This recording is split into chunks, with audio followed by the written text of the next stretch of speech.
Wanita cantik ini adalah seorang penipu. Memiliki kemampuan canggih dalam aksinya. Hari ini, dia dan rekannya akan menipu pria ini. Pria itu adalah pemilik museum yang terkenal. Bibi ini mengunyah permen karet. Dia berbicara dengan pria itu. Xiao Mei dan pria ini sudah berkencan beberapa waktu. Jadi Bibi ingin melihat kemampuan finansial calon menantunya.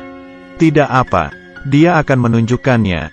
Mereka menghubungi rekannya yang bersiap di luar. Pria itu dan Bibi keluar ke museum. Xiao Mei melepas pakaian dan rok di dalam ruangan. Di dalamnya dia sudah menyiapkan alat komunikasi.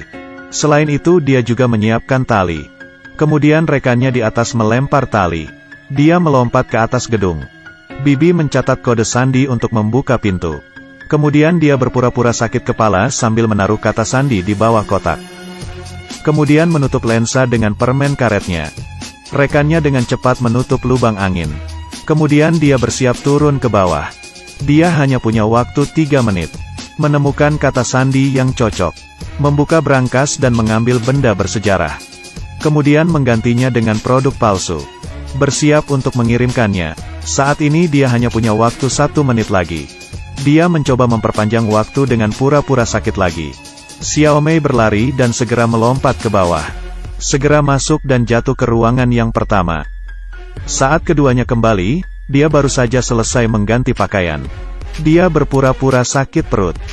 Pria ini mencoba menolongnya. Pada saat ini, alarm berbunyi tiba-tiba.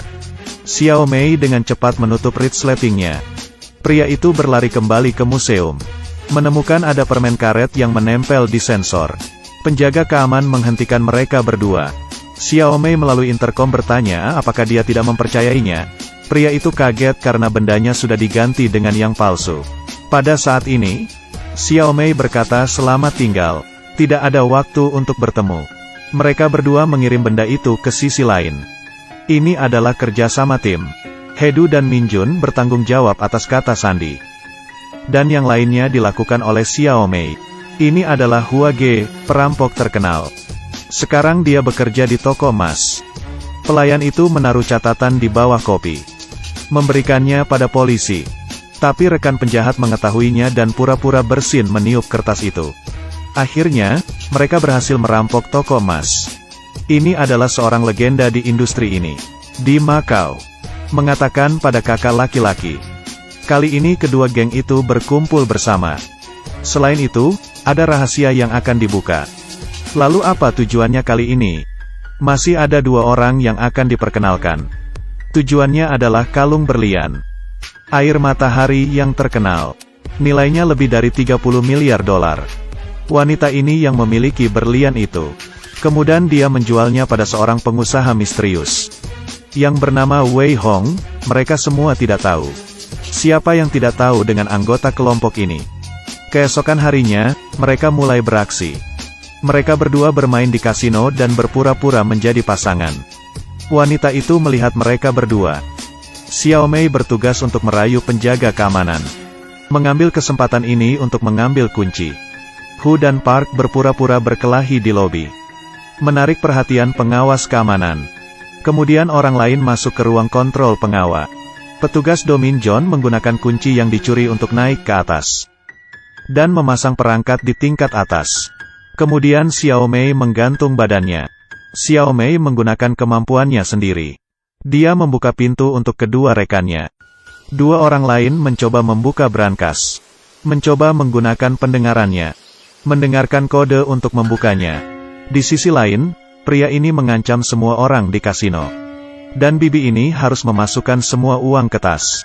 Ini adalah idenya. 2 orang di lantai atas membuka brankas.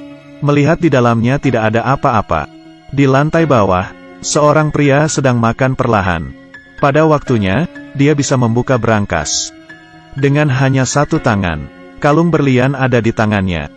Ternyata dia adalah mertua. Berpura-pura mengambil intan. Tujuannya agar kejahatan genting dan Macau mengirim pesan ke beberapa orang.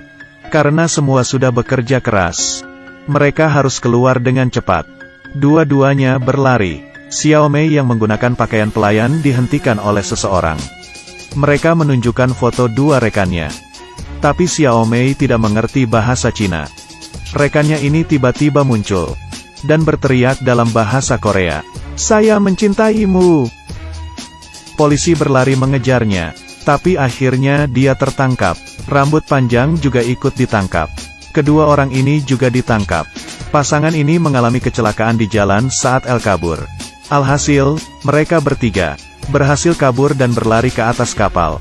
Saat ini tinggal 4 orang. Mereka memutuskan untuk mencari mertua mereka. Shin Jie, rekan timnya adalah seorang polisi. Mereka sedang melacaknya, berencana untuk menangkapnya dari belakang. Pria ini berencana menjual berliannya. Kedua wanita ini menjadi tukang reparasi. Masuk dan memeriksa isi kamar. Kemudian dia melihat ke arah atas. Menemukan berlian itu. Dia sangat senang sampai menari. Kemudian dia menggantinya dengan yang palsu. Saat dia hendak pergi, mereka kemudian menemukan sesuatu di atas. Wei Hong masuk dari lubang angin. Mereka menemukan kalung itu palsu. Mereka menembakinya. Ternyata dia sudah mengambilnya dan kabur. Kemudian polisi bersiap mengepung ruangan itu. Mereka meledakkan polisi. Perang sudah dimulai. Bos ini berhasil keluar. Xiao Mei berkata pada pria di bawahnya. Pria itu memegang berlian. Tapi tidak disangka, dia sangat gembira. Kemudian dia kabur sendirian. Pria berambut panjang melihatnya. Mereka saling mengejar. Saat menyeberang jalan, sebuah mobil menabraknya. Berlian itu jatuh di tanah. Sebuah motor melindasnya. Ternyata kalung itu palsu. Xiao Mei keluar dari lubang angin. Dia kemudian membuka pakaiannya. Menggunakan air pipa untuk membersihkan badan. Dia dengan santai mandi dan memakai jubah mandi. Kemudian dia berkata dia mendengar ada suara tembakan. Polisi dengan hati-hati mengantarnya ke mobil. Dia kemudian membuka handuknya. Kalung berlian dililit di kepalanya. Dia sangat senang melihatnya. Juga bahagia. Lalu dia keluar dari mobil. Kehidupannya baru saja dimulai. Di sisi lain, pria ini datang ke bandara untuk bersiap melarikan diri. Tapi kebetulan ada polisi yang melihatnya. Dia mengeluarkan pistol menembakinya. Polisi menembak salah satu penjahat. Saat dia akan menggapai Wei Hong. Ini adalah generasi pertama kejahatan di sini. Xiao Mei menikmati liburannya. Kemudian di sini dia menemukan temannya. Dia berkata akan membagi 30%. Berlian ada di dalam kamarnya. Pada saat ini, pemilik museum melihatnya. Xiao Mei ketakutan jadi dia masuk ke air. Bersembunyi di sana. Di sisi lain, pria ini mendapat telepon. Ternyata Xiao Mei yang menyembunyikan berlian. Xiao Mei masih bersembunyi di air. Film ini selesai di sini. Saya adalah Huo Longguar. Ikuti saya.